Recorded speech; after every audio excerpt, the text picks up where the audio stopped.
মানুষটাকে injection push করে নির্বিচারে হত্যা করা হয়েছে বগুড়ার ভাইরা। এর বিচার এই মাটিতে হবে। যেই ডাক্তার কিংবা যেই চক্র আমাদের কলিজার টুকরা আল্লামার গায়ে দেহে ইনজেকশন পুশ করেছে, তার বিচার না হওয়া পর্যন্ত এই দেশে মানুষ স্থির হতে পারবে না। বগুড়ার ভাই উনি বলতেন, খুব দামি কথা, উনি বলতেন আমরা হক কথা বললেই আমাদেরকে তিনটা ট্যাগ দেওয়া হয়। ১ নাম্বার রাজাকার, ২ নাম্বার জঙ্গিবাদ, ৩ নাম্বার মৌলবাদ। মৌলবাদ, হক কথা বললেই মৌলবাদ।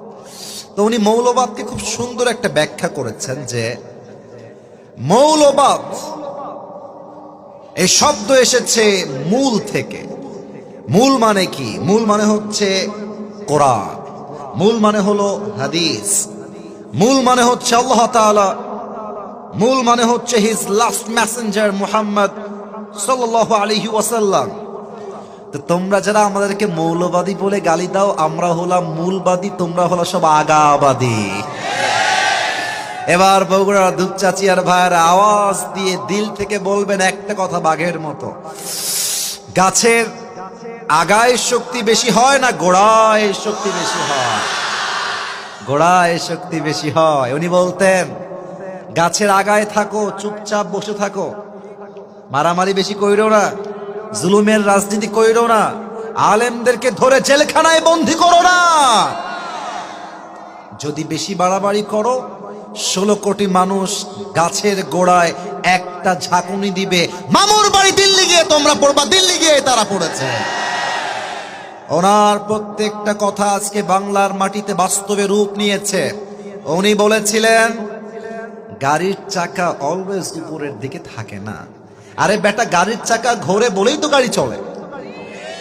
তোমার দলের চাকা আজকে উপরে আছে বলে যারা আলেমদেরকে ধরছো, গুম করছো, জেলে দিচ্ছ, হত্যা করছো, মনে রেখো সময় কিন্তু এটাই শেষ নয়।